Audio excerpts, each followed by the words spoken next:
Mega కాంపౌండ్కి అచ్చొచ్చిన తేదీల్లో July 24 ఒకటి. వివిధ సంవత్సరాల్లో జూలై 24న ఈ కాంపౌండ్ నుంచి ముచ్చటగా 3 సినిమాలు విడుదలయ్యాయి. విశేషం ఏమిటంటే వీటిలో 2 చిత్రాలు సంచలన విజయం సాధించాయి. ఇంతకీ ఆ 3 సినిమాలు ఏంటి? ఈ వీడియో ద్వారా తెలుసుకుందాం. మొట్టమొదటిసారిగా జూలై 24న విడుదలైన మెగా కాంపౌండ్ మూవీ తొలి ప్రేమ. 1998 జూలై 24న రిలీజ్ అయిన ఈ సినిమాలో పవర్ స్టార్ పవన్ కళ్యాణ్ హీరోగా నటించారు.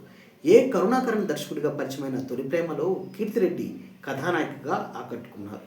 దేవా సంగీతం తొలి ప్రేమకి ఓ ప్రధాన బలంగా నిలిచింది. యువతరాన్ని విశేషంగా అలరించి సంచలన విజయం సాధించిన తొలి ప్రేమ చిత్రం ఉత్తమ చిత్రంతో సహా 6 విభాగాల్లో నంది అవార్డులను సొంతం చేసుకుంది. అలాగే ఉత్తమ ప్రాంతీయ చిత్రంగా జాతీయ అవార్డును కూడా కైవసం చేసుకుంది. తొలి ప్రేమ విడుదలైన 4 ఏళ్ల తరువాత అంటే 2002లో ఇదే జూలై 24న మెగా కాంపౌండ్ నుంచి వచ్చిన మరో సినిమా Indra. Megastar Chiranjeevi title role play చేసిన ఈ ఫ్యాక్షన్ బ్యాక్డ్రాప్ మూవీకి బి గోపాల్ దర్శకత్వం వహించారు. ఆర్తి అగర్వాల్, సోనాలి బింద్రే కథానాయకులుగా కనువిందు చేసిన ఇంద్రాకి మెలోడీ బ్రహ్మ మణిశర్మ సంగీతం ఓ ఎస్సెట్గా నిలిచింది.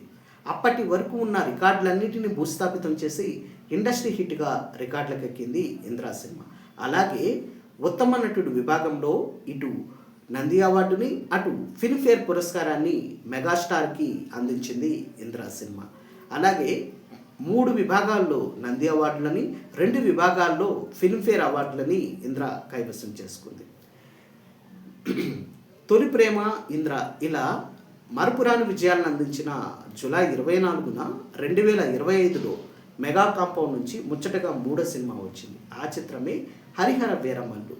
Power star Pawan Kalyan title role play చేసిన హరిహర వీరమల్లుకి జ్యోతి కృష్ణ క్రిష్ దర్శకత్వం వహించారు. నిధి అగర్వాల్ కథానాయికగా కనువిందు చేశారు. స్వరవాణి కీరవాణి సంగీతం అందించిన హరిహర వీరమల్లు భారీ అంచనాల మధ్య విడుదలైనప్పటికీ ఆశించిన విజయం సాధించలేకపోయింది. డియర్ మెగా ఫ్యాన్స్, వీటిలో మీరు ఏ సినిమాని ఏ థియేటర్లో చూసారో కామెంట్ బాక్స్లో పోస్ట్ చేయండి.